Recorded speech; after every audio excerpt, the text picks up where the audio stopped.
Edward and the Mail. Edward is a very wise engine. He knows all about Sir Topham Hatt's railway.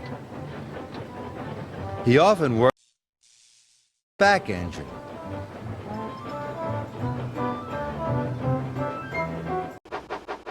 Other engines know they can always ask Edward for help.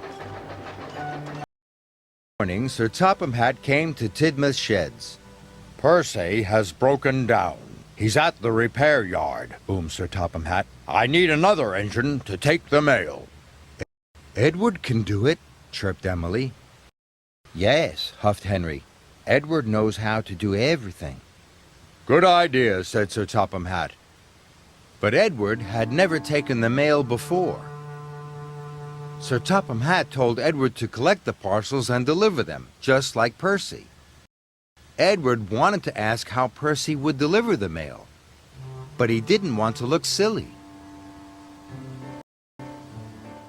"I don't want Sir Topham Hatt to think I can't deliver the mail," puffed Edward. "I'll have to work out how to do it by myself."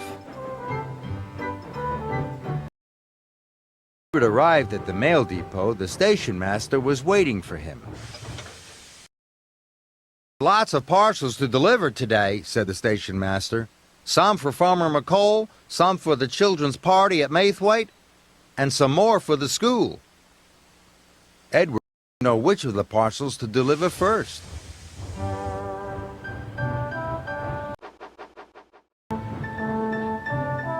"Maybe I should go to Farmer McColl's," Edward sighed. "Or maybe the school."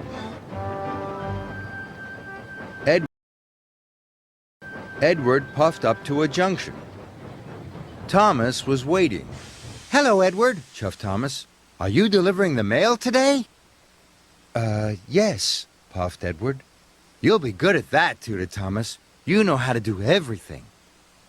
Edward really wanted to ask Thomas which parcels he should deliver first, but Edward didn't want to look silly. The signal changed. Edward watched Thomas puff away. But Edward didn't want to look silly. The signal changed. Edward watched Thomas puff away. He was worried. "Everyone thinks I know how to do everything," Edward moaned. "I hope I get it right." Edward decided to take the parcels to the children's party first.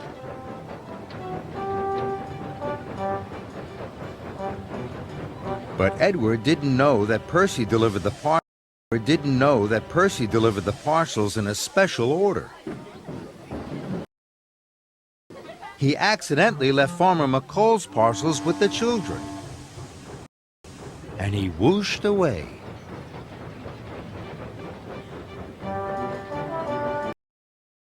Edward puffed across the countryside.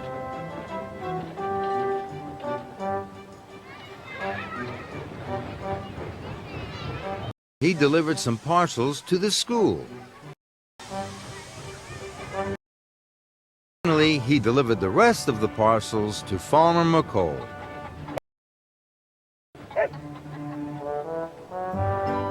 "That was easy," chuffed Edward. "I made all the deliveries and I didn't have to ask anyone how to do it." He felt very proud and very relieved. Sir Topham Hatt was getting lots of phone calls. Edward had delivered the wrong parcels to the wrong places. When Edward found out what he had done, he was upset. "I'll have to deliver them again," he wheezed sadly. Edward was worried. Edward knew everyone was waiting for their parcels. He would have to hurry. Edward was worried. Edward knew everyone was waiting for their parcels. He would have to hurry. First, Edward collected the parcels from the children's party. Then he collected the parcels from the school. Now I have to collect the parcels from Farmer McColl," puffed Edward, and he sped away. Edward was unhappy. I must not be late with these deliveries, he chuffed. Edward didn't want to let Sir Topham Hatt down. I must hurry, he wished.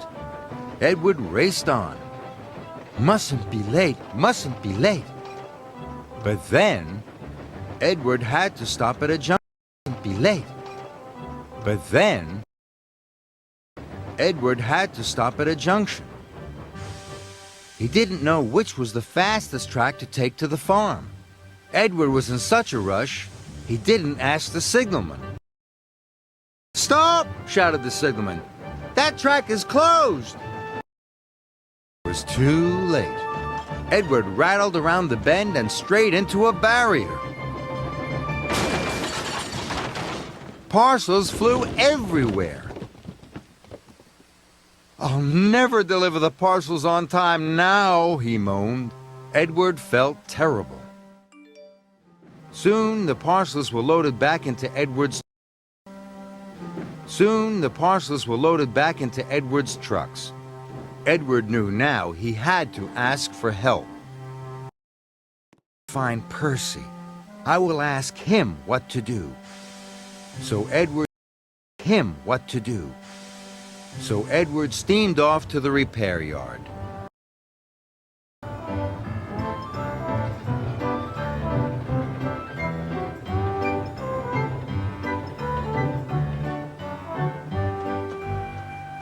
Percy was still being fixed. "Percy, will you tell me how to deliver the mail?" Edward chuffed. "Of course I will," peeped Percy. He didn't think Edward was silly for asking at all. "I deliver the parcels in a special order. I always start with the delivery that is furthest away," puffed Percy. "Then I work my way back to Tidmouth Sheds." Edward was very happy he had asked Percy what to do.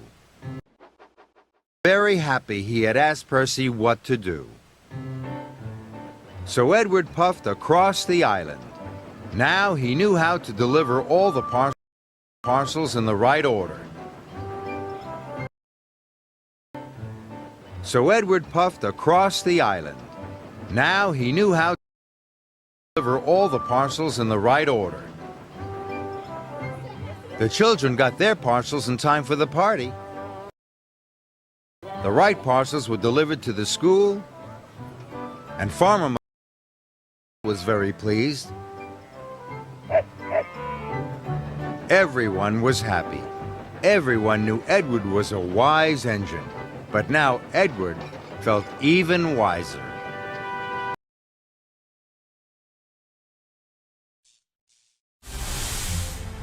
Thomas in trouble. A busy day for the engines on Sir Topham Hatt's railway. Gordon was taking passengers across the island. He magnificent. Henry was delivering logs to the lumberyards. He was right on time.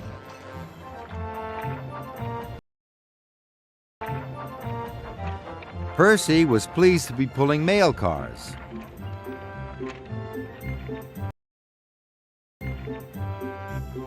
James was happily hauling flatbeds of paint.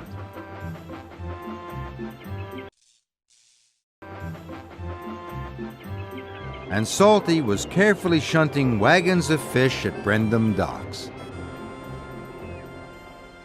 Thomas and Emily were at the fitter's yard for repairs. "I can't wait to get back to work. I'm taking the school choir to their concert." Emily was ready to go. "Goodbye, Thomas," she whistled. "Good luck with your final inspection." "Thank you, Emily," tooted Thomas. Then James puffed in to deliver his paint. "Bust my boiler," he laughed. "You've broken down, Thomas." "No, I haven't," huffed Thomas. "You must have done," snorted James. "Otherwise you wouldn't be at the fitter's yard. What a shame you're not a smart and useful engine like me." That made Thomas cross. Sir Topham Hatt arrived. Thomas, boomed Sir Topham Hatt, are you ready to take the school choir to their concert? Nearly ready, sir, puffed Thomas excitedly. Nearly ready isn't good enough, said Sir Topham Hatt. Thomas didn't want anyone else to collect the school choir. Carrying children was his favorite job. So Thomas decided he would leave before his final inspection. I'm ready now, sir, he puffed. And Thomas chuffed away to pick up Annie and Clarabelle.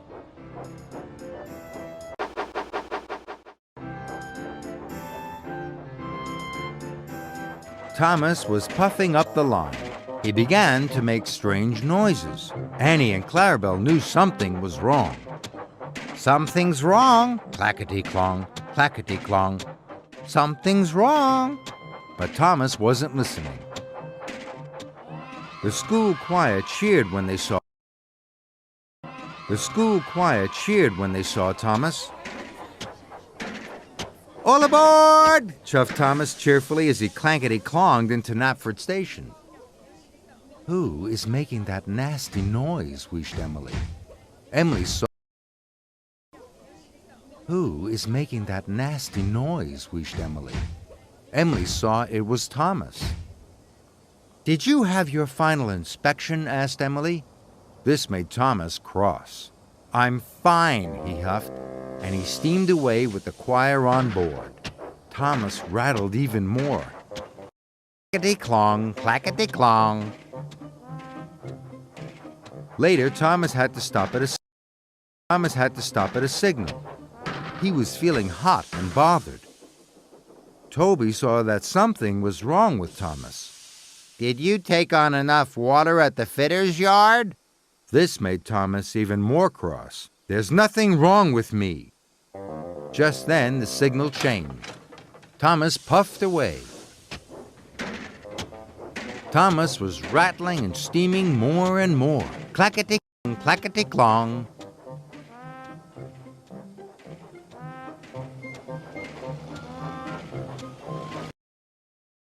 Percy was waiting at a crossing. What's happened to you, Thomas? Cried Percy. You look puffed out. Bother, steamed Thomas. He didn't like being told there was something wrong with him. There's nothing wrong with me, Percy, Thomas huffed. The barrier opened. Thomas rattled away. Clackety-clong, clackety-clong.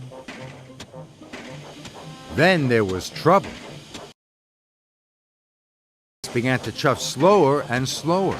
I need a rest, he gasped. Thomas clackety-clonged into a siding. Steam burst from his boiler, and black smoke flew from his funnel. With a final clackety-clong, Thomas broke down. Thomas felt terrible.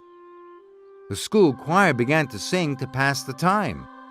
The children will be late for their concert, Thomas wailed sadly. And it will all be my fault. I've let everyone down. Thomas was upset. Just then, Gordon puffed around the bend.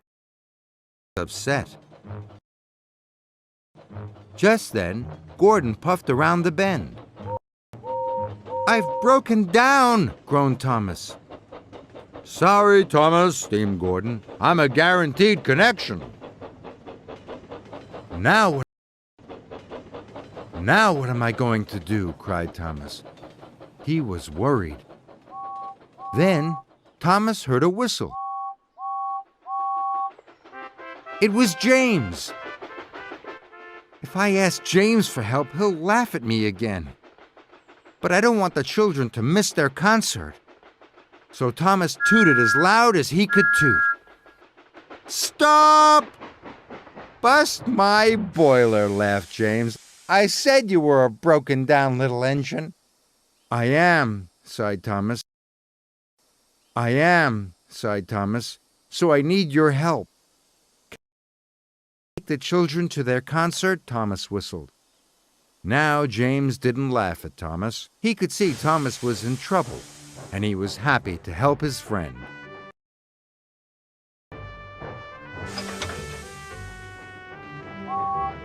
I'll get the children there on time, he wished. Thomas knew he had to get back to be repaired as quickly as possible. Henry to collect Thomas.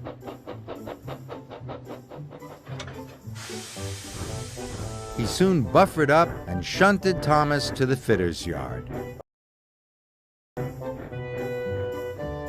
Before long, Thomas was as good as new. He had even waited for his final inspection.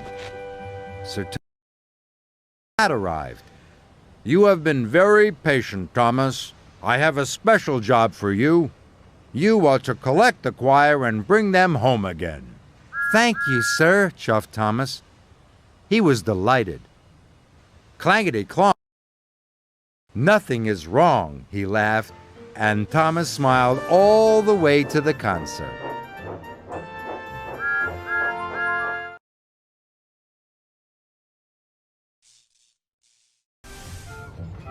Gordon and the Mechanic. There are railway lines all over the island of Sodor. The railway runs from Brendam Docks right across the countryside.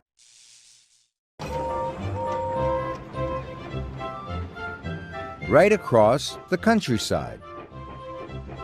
So there are lots of signals. They help the engines to stay safe as they go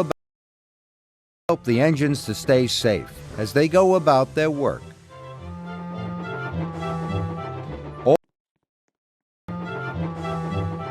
All the engines have favorite jobs. Gordon loves pulling the express.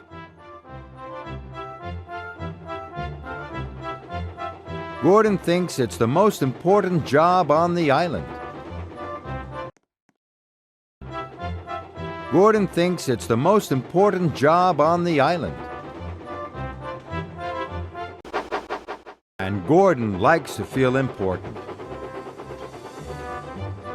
One morning, Sir Topham Hatt came to see Gordon.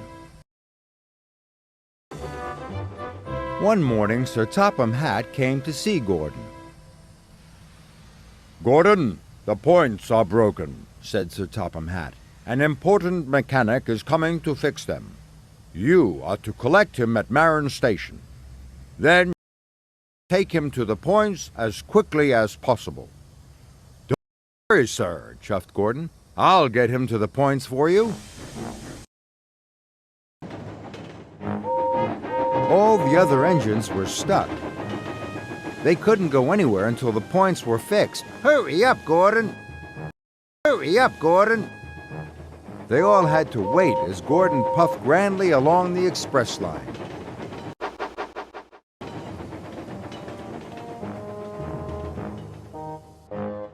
I'm an important engine, collecting an important passenger, he puffed proudly.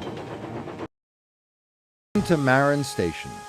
There was a passenger carrying a toolbox waiting on the platform. He must be the important mechanic, thought Gordon.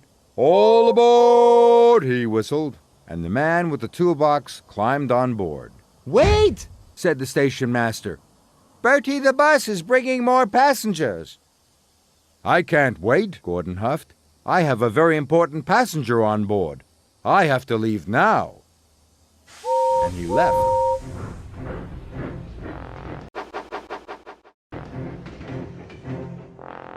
Gordon puffed proudly along. But he didn't know that the man with the toolbox wasn't the mechanic. Or that Bertie the bus had brought the mechanic with all the other passengers. They were still waiting on the platform. Oh no, groaned the mechanic. I've missed my train. How will I ever fix the points now?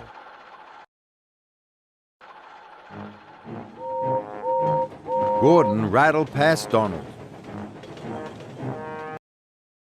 He clattered past Douglas. Important engine coming through, chuffed Gordon. This made Douglas very cross. But the man with the toolbox was having a wonderful time. He was the only passenger, and he didn't have to stop at any of the other stations. At last, Gordon arrived at the broken points. "I'm glad you're here," puffed Thomas. "None of the engines can move until the points are fixed." But the man with the toolbox was very confused. "I'm not the mechanic," said the man. "I'm a carpenter. I thought Gordon was taking me to the docks." "Oh, no. I've left the mechanic behind," moaned Gordon. "I'll have to go back and get him." "But you can't reverse down the express line with the express," said the signalman. "Maybe you could go on my line," puffed Thomas. "That's a good idea," puffed Gordon. That's a good idea," puffed Gordon. "Thank you, Thomas." So Gordon backed down the line and left his express coaches.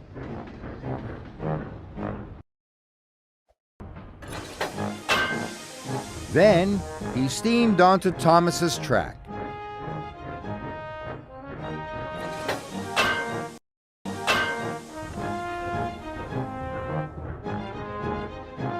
He reversed quickly down Thomas's line. But he found Douglas blocking his way. "Out of my way!" puffed Gordon. "I've got an important passenger to collect." "Ah, you can't get past," puffed Douglas. "I can only go back as far as the next station. Then Donald is in the way." Gordon felt awful. All the engines were stuck, and it was all his fault. "How can I collect the mechanic?" he puffed. Then Gordon had an idea. "Maybe all the engines can help," he thought. Gordon told Douglas his idea. Then Douglas puffed down the track to tell Donald.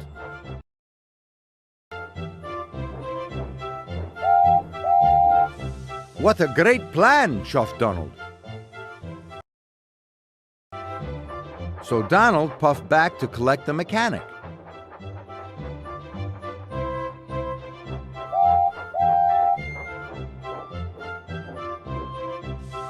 The mechanic climbed on board.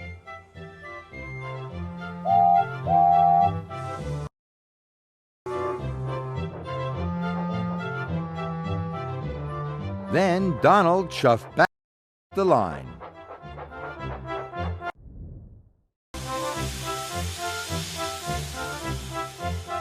Donald left the mechanic at the station.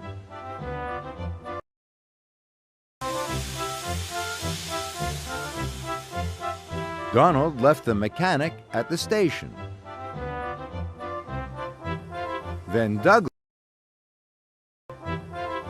Douglas took the mechanic to the next stop, where Gordon was waiting for him. Finally, Gordon took the mechanic to the broken points. Gordon took the mechanic to the broken points. The points were soon fixed, and could puff through. "Thank you, Gordon," puffed Thomas. "Gordon," puffed Thomas. "Thank you, Gordon," puffed Thomas.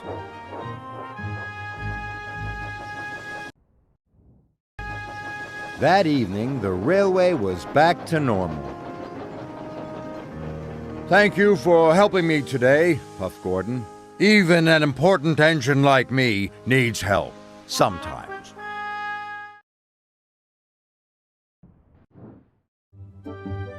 It was a splendid day on the island of Sodor. Thomas was taking Annie and Clarabelle back to the yards. A new engine had arrived, and he wanted to say hello. The engine was beautiful, with shiny paintwork and a gleaming brass dome. "Thomas, meet Emily." "Hello, Emily." "Hello, Thomas." "Emily, collect your coaches. You and your driver must learn the line." "Yes, sir," she answered. Thomas was impressed. Later, the only coaches Emily's driver could find were Annie and Clarabelle. "These aren't your sort of coaches," he said, "but I suppose they'll do." Annie and Clarabelle felt insulted. "How dare he say we'll do?" Clarabelle whispered.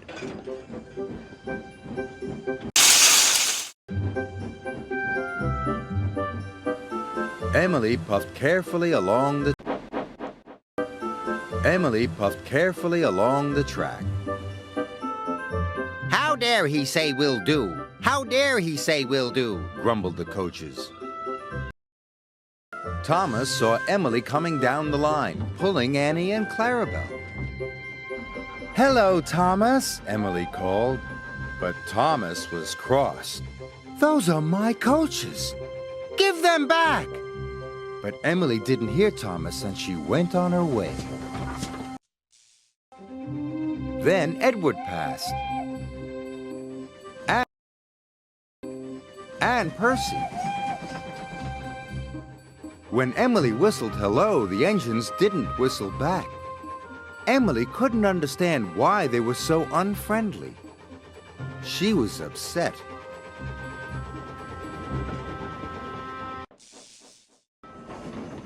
Later, Sir Topham Hatt spoke to Thomas. "I want you to go to the docks to pick up new coaches." "New coaches? But, sir—" "Really useful engines don't argue," said Sir Topham Hatt. Thomas didn't want new coaches. He wanted Annie and Clarabelle back. When Oliver saw Emily return to the yards, he was surprised. "Those are Thomas's coaches." "So that's why he looked cross," exclaimed Emily. "I'll go and apologize." "So that's why he looked cross," exclaimed Emily. "I'll go and apologize." "Don't want new coaches, don't want new coaches," chuffed Thomas.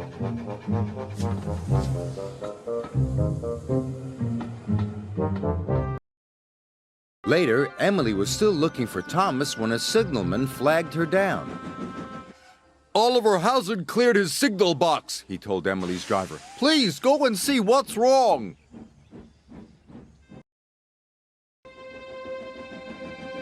Emily could see that Oliver had broken down on the crossing. Then Emily heard Thomas's whistle. Oh dear!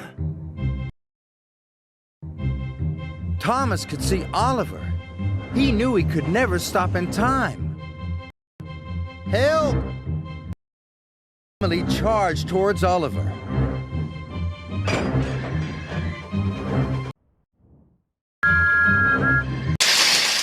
With a huge effort, pushed him across the tracks. Just in time.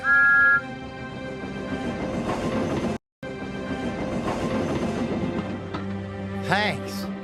We did it. Later, Sir Topham Hatt praised Emily. "Well done. You were a very brave engine." "The bravest," chuffed Oliver. "It gives me great pleasure to present you with 2 new coaches." "Thank you, sir," replied Emily. "Thomas, I'm sorry I took Annie and Clarabelle." "And I'm sorry I was so cross," replied Thomas. "Friends? Friends!" Emily loves her coaches and being part of Sir Topham Hatt's railway. Emily loves her coaches and being part of Sir Topham Hatt's railway.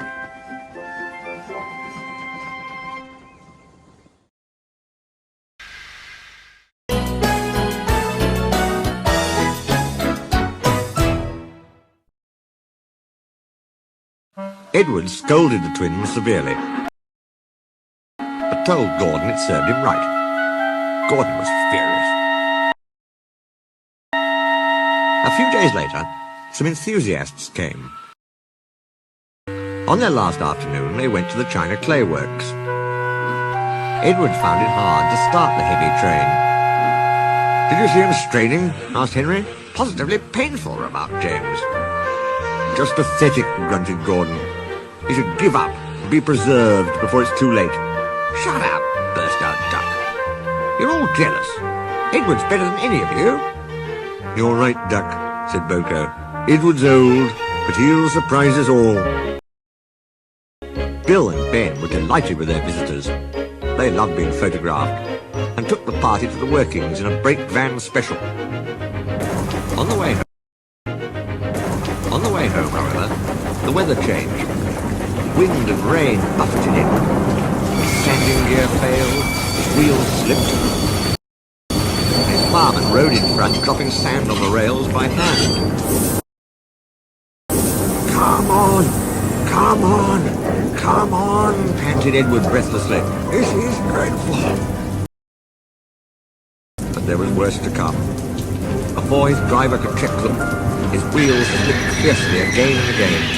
With a cracking crack, something broke and battered his frame and splashes up and out of shape. Something broke and battered his frame and splashes up and out of shape. The passengers gathered round while the crew inspected the damage. Repairs took some time. One of your crank pins broke, Edward, said his driver at last. We've taken your side rods off. Now you're a single, like an old-fashioned engine. Can you get these people home? They must start back tonight. I'll try, sir, promised Edward. They backed down to where the line was more nearly level. Edward puffed and pulled his hardest, but his wheels kept slipping and he just could not start the heavy train. The passengers were getting anxious. Driver, fireman and guard went along the train making adjustments between the coaches. We've loosened the couplings, Edward, they said. Now you can pick your coaches up one by one, just as you do with trucks. That will be much easier, said Edward gratefully. So with the fireman sanding carefully in front, the driver gently opened the regulator. Come on, puffed Edward. He moved cautiously forward, ready to take the strain as his tender coupling tightened against the weight of the first coach. The first coach moving helped to start the second second helped the third, and so on down the train. I've done it, puffed Edward, his wheels spinning with excitement. Steady, boy, warned his driver, who was skillfully checking the wheel slip. Well done, boy. You've got 'em, you've got 'em. His wheels spinning with excitement. Steady, boy, warned his driver, who was skillfully checking the wheel slip. Well done, boy. You've got 'em, you've got 'em. And he listened to Edward's steady beat as he floored slowly but surely up the hill. The passengers were thrilled. Most had their heads out of the windows. They waved and shouted, cheering Edward on. The fat controller paced the platform. Henry with the special train waited anxiously too. They heard a beep beep. Then battered, weary but unbeaten, Edward steamed in. The fat controller stepped angrily forward. He pointed to the clock. The excited passengers swept him aside. They cheered Edward, his driver and fireman to the echo before rushing off to get in Henry's train. Henry steamed away to another storm of cheers, but not before everyone knew Edward's story. Edward went thankfully to the shed, while Duck and Boko saw to it that he was left in peace. Gordon and James remained respectfully silent. The fat controller asked Boko to look after Edward's line while he was being mended. Boko was pleased. He worked well, and now they run it together. Bill and Ben still tease him. But Boko doesn't mind. He lives in Edward's station. But he's welcome anywhere, for he is now one of the family. Donald and Douglas were the last to accept him, but he often helps with their goods trains. And the other day they were heard to remark The other day they were heard to remark that a diesel, yon bucco's nae such a bad sort of engine. That, from the Caledonian twins, is high praise indeed.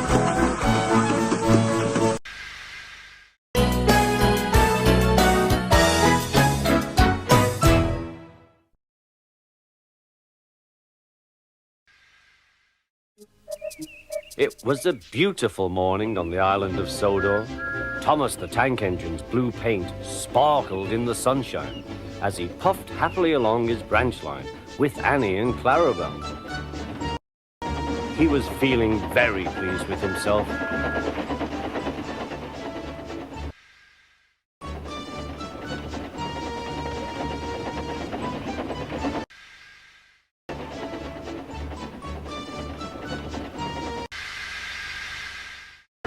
"Hello, Thomas," whistled Percy. "You look splendid." "Yes, indeed," boasted Thomas. "Blue is the only proper color for an engine." "Oh, I don't know. I like my brown paint," said Toby. "I've always been green. I wouldn't want to be any other color either," added Percy. Well, anyway, huffed Thomas, "blue is the only color for a really useful engine. Everyone knows that." Percy said no more. He just grinned at Toby. Later, Thomas was resting when Percy arrived. A large hopper was loading his trucks full of coal. Thomas was still being cheeky. "Careful," he warned. "Watch out with those silly trucks."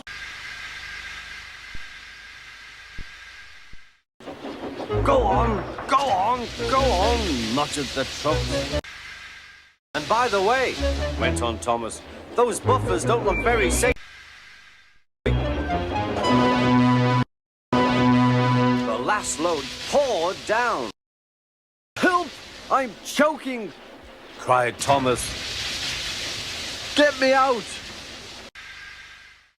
Percy was worried, but he couldn't help laughing. Thomas's smart blue paint was covered in coal dust from smoke box to bunker.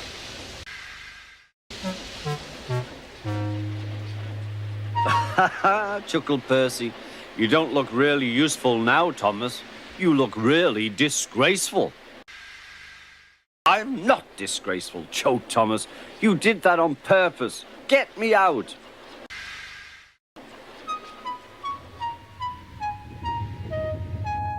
It took so long to clean Thomas that he wasn't in time for his next train.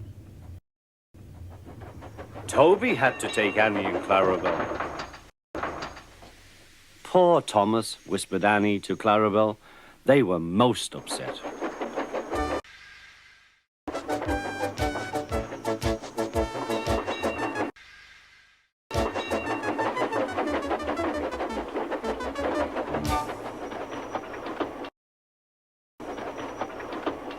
Thomas was grumpy in the shed that night. Toby thought it a great joke, but Percy was cross with Thomas for thinking he had made his paint dirty on purpose. Fancy a really useful blue engine like Thomas becoming a disgrace to the Fat Controller's Railway. Next day, Thomas was feeling more cheerful as he watched Percy bring his trucks from the junction. The trucks were heavy and Percy was tired.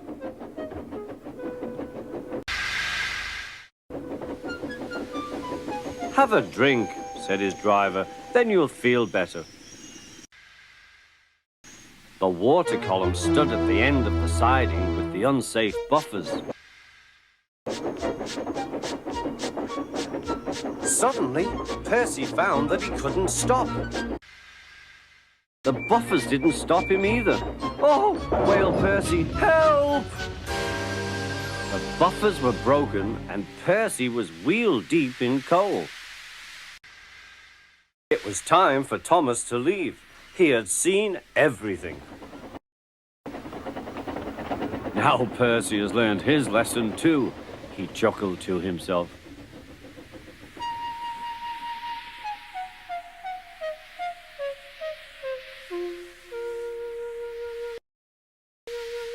That night, the two engines made up their quarrel. "I didn't cause your accident on purpose, Thomas," whispered Percy. "You do know that, don't you?" "Of course," replied Thomas, "and I'm sorry I was cheeky. Your green paint looks splendid again, too. In future, we'll both be more careful of coal."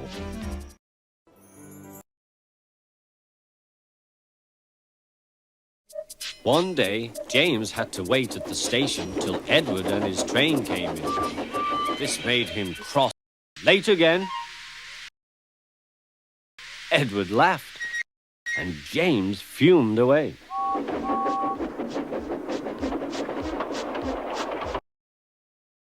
After James had finished his work, he went back to the yard and puffed onto the turntable. He was still feeling very bad-tempered. "Edward is impossible," he grumbled to the others. "He clanks about like a lot of old iron, and he is so slow he makes us wait." Thomas and Percy were indignant. "Old iron? Slow? Why, Edward could beat you in a race any day." "Really?" said James. "I should like to see him do it."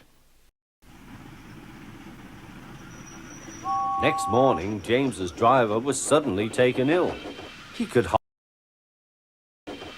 hardly stand, so the fireman uncoupled James, ready for shunting. James was impatient. Suddenly, the signalman shouted. There was James puffing away down the line. "All traffic halted," he announced at last. Then he told the fireman what had happened. Two boys were on James's footplate fiddling with the controls. Phew! They tumbled off and ran when James started. The signalman answered the telephone. "Yes, he's here. Right. I'll tell him. The inspector's coming at once. He wants a shunter's pole and a coil of wire rope." "What for?" wondered the fireman. "Search me, but you'd better get them quickly." The fireman was ready when Edward arrived.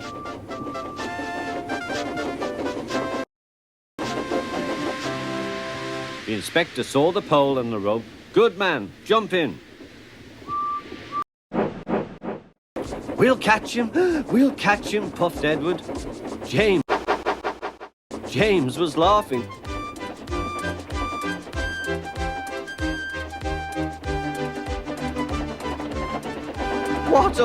What a lark, he chuckled to himself.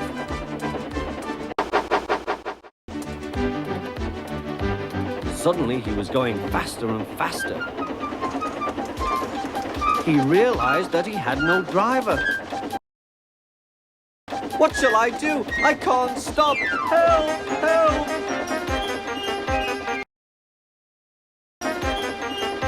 We're coming, called Edward.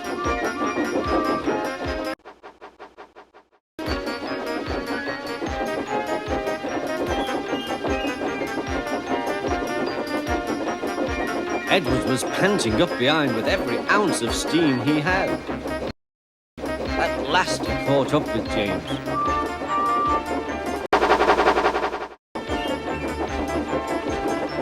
"Steady, Edward," called his driver.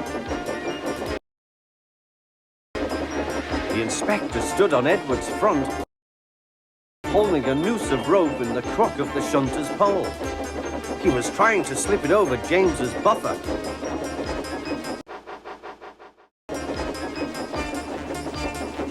The engine swayed and lurched. "At last! Got him!" he shouted. He pulled the noose tight. Gently braking, Edward's driver checked the engine's speed and James's fireman scrambled across and took control. So the old iron caught you after all, chuckled Edward. I am sorry, whispered James. Thank you for saving me. You were splendid, Edward. That's all right, replied Edward. The engines arrived at the station side by side. The Fat Controller was waiting. A fine piece of work, he said. James, you can rest and then take your train. I'm proud of you, Edward. You shall go to the works and have your worn parts mended.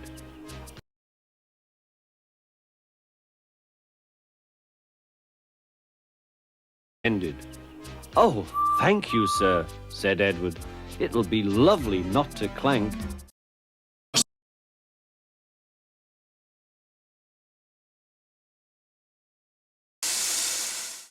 Gordon was resting in the siding. It was a hot day and the express had been heavy. I get so out of breath, he complained, but nobody cares. They just say I'll be all right after a rest. Get the Fat Controller to give you tanks and a bunker, suggested Thomas cheekily.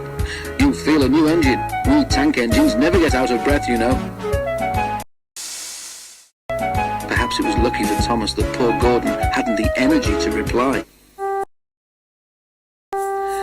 The men worked hard on Gordon, but they couldn't make him better.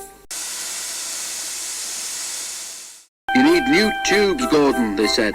You have to go to the works to have them fitted. While Gordon was being mended, Henry pulled the express. But one morning, just before Gordon was due back, Henry was ill too. We've no spare engine except Thomas, the inspector told the Fat Controller, but he can't pull the train on his own. Could Percy help? Asked the Fat Controller. The inspector shook his head. The two of them with Duck might manage, he suggested. It's only as far as the works. They're sure to have a spare engine there. So, the three tank engines were coupled together. Thomas nearest the train.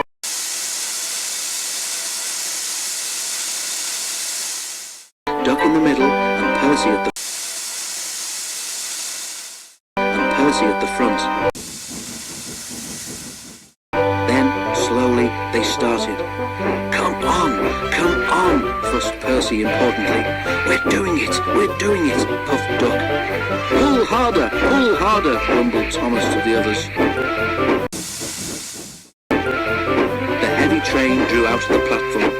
The engines couldn't go as fast as Gordon, but the passengers didn't mind. They knew that Percy, Thomas and Duck were doing their best. Expresses are not like branch line trains. They don't stop at all the stations, and the engines don't have a chance to get their breath back. Soon the three began to feel tired. They struggled valiantly up Gordon's hill, but the strain was beginning to tell. I'm glad we didn't stick there, thought Thomas. Gordon would never have let us hear the last of it. But the hill proved too much for Percy. His driver blew his whistle and stopped the train. We can't take you off, Percy, said Thomas's driver. Do the best you can to keep your brakes off. It's not far now.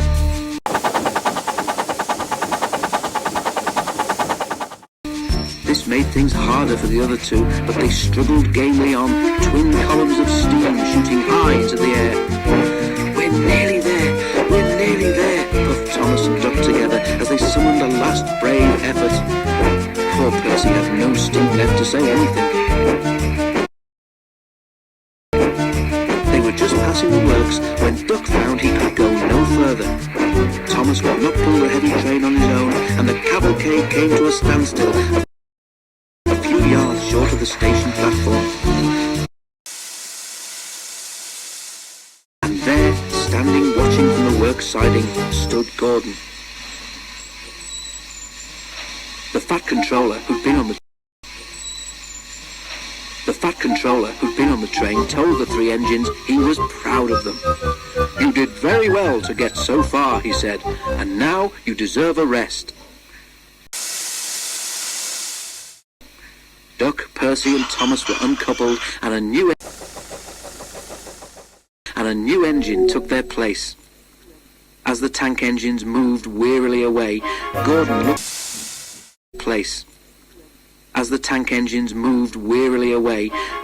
looked at Thomas and smiled. Then he took 3 deep breaths and winked. He didn't need to say anything. Thomas knew exactly what he meant.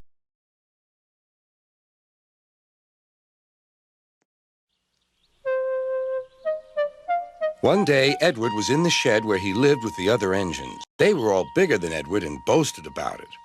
"The driver won't choose you again," said Gordon. "He wants strong engines like us."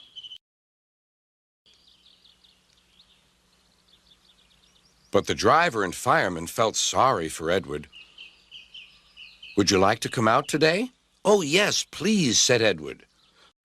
So they lit his fire, made lots of steam, and Edward puffed away.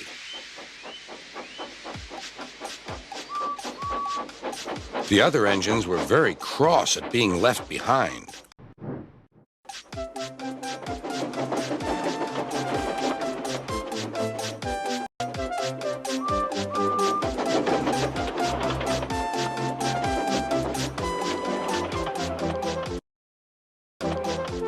Edward worked hard all day. The coaches thought he was very kind, and the driver was very pleased.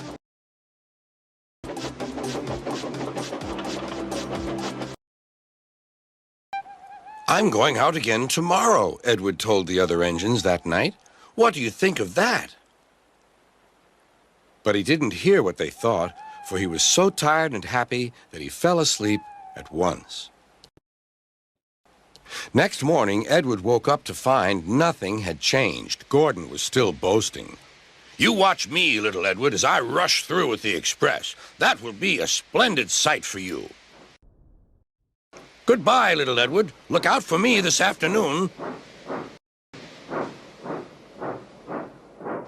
Edward went off to do some shunting.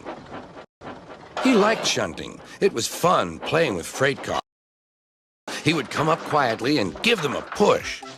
Then he would stop. And the freight cars would go bump into each other.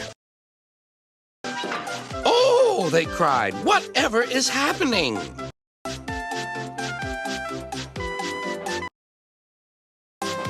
Edward played till there were no more freight cars. Then he stopped to rest. Presently, he heard a whistle.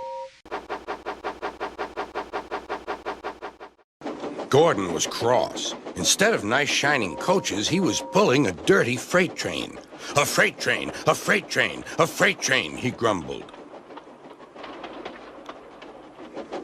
"The shame of it, the shame of it, oh, the shame of it." Edward laughed and went to find some more freight cars. Then there was trouble.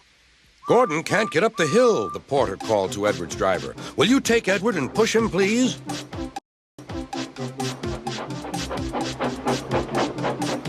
They found Gordon halfway up and very cross. His driver and firemen were talking to him severely.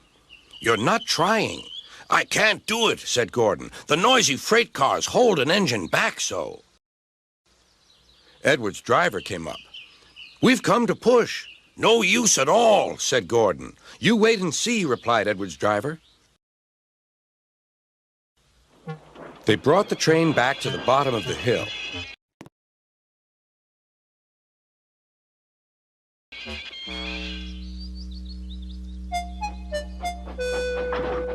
"I'm ready," said Edward. "No good," grumbled Gordon. They pulled and pushed as hard as they could. "I can't do it! I can't do it! I can't do it!" puffed Gordon. "I will do it! I will do it! I will do it!" puffed Edward. Edward pushed and puffed and puffed and pushed as hard as ever he could.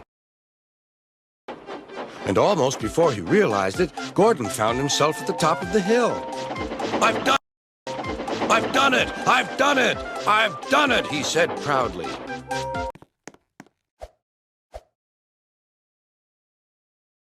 He forgot all about kind Edward and didn't say thank you. Edward was left out of breath and far behind, but he was happy because he had been so helpful.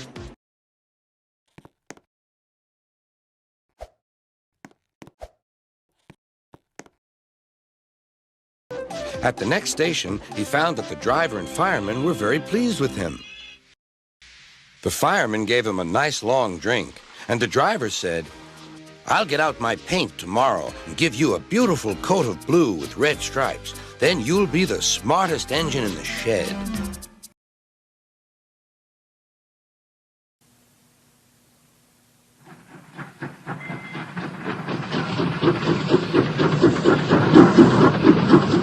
The missing coach.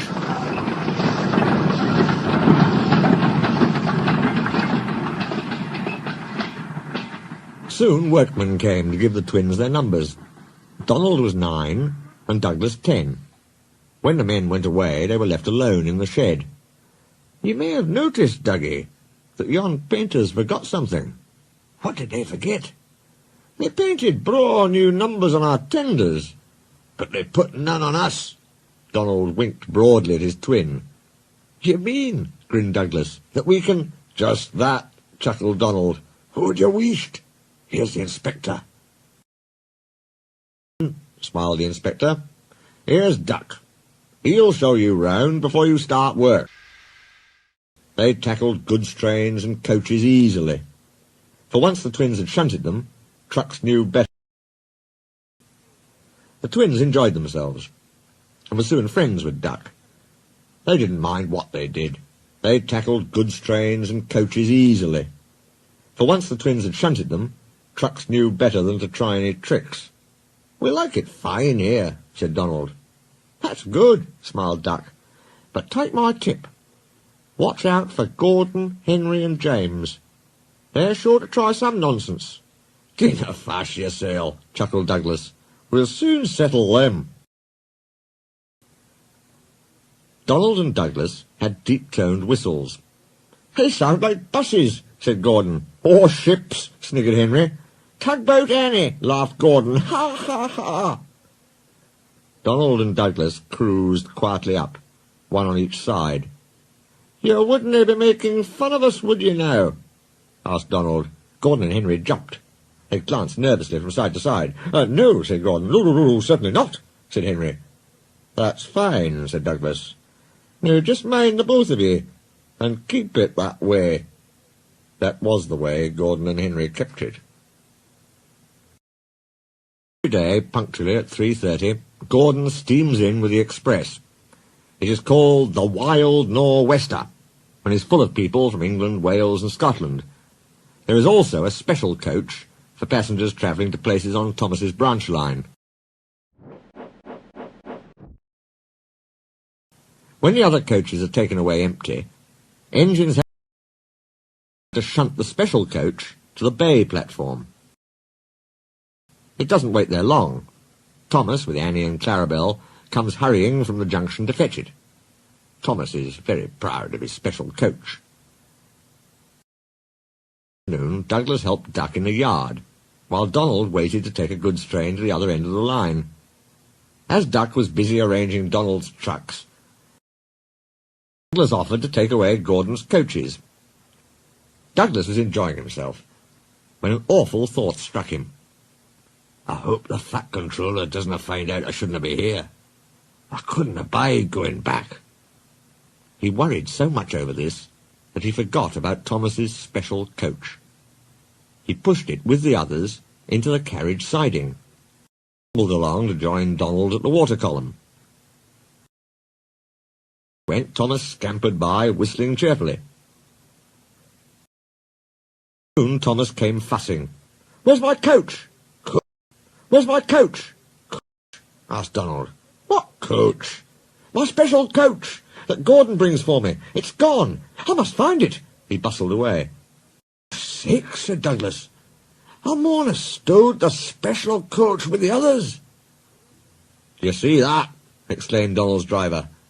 A mob of angry passengers erupted from the siding. "They're complaining to the Fat Controller. He'll be coming here next." "Now listen," said Douglas's driver. "We'll change tenders. Then I'll wire with ye, Donald, and take yon goods. Dinna fash about us. Quick now, do as I say." The controller and 3 passengers walked towards them. The fat controller and 3 passengers walked towards them. But Donald, with Douglas's tender, number 10, was out and away with the goods before they came near. Douglas and his driver waited with innocent expressions. Douglas and his driver waited with innocent expressions. "Ah," said the fat controller, "number 9. And why have you not taken the goods?" "My tender is awa, sir." The driver showed him the tender, still uncoupled. "I see. Some defect, no doubt. Tell me, why did number 10 leave so quickly?" "Maybe, sir," put in Douglas, "he saw you coming and thought he was late." Said the fat controller. He turned to the passengers. "Here, gentlemen, facts. Number 10 has been shunting the yard. Your coach disappeared. We investigate. Number 10, disappears too. You can draw your conclusions. Please accept my apologies. The matter will be investigated. Good afternoon, gentlemen." The fat controller watched them till they climbed the station ramp. His shoulders twitched. He wiped his eyes. Douglas wondered if he was crying. He wasn't. He swung round suddenly. "Douglas," he rapped, "why are you masquerading with Donald's tender?"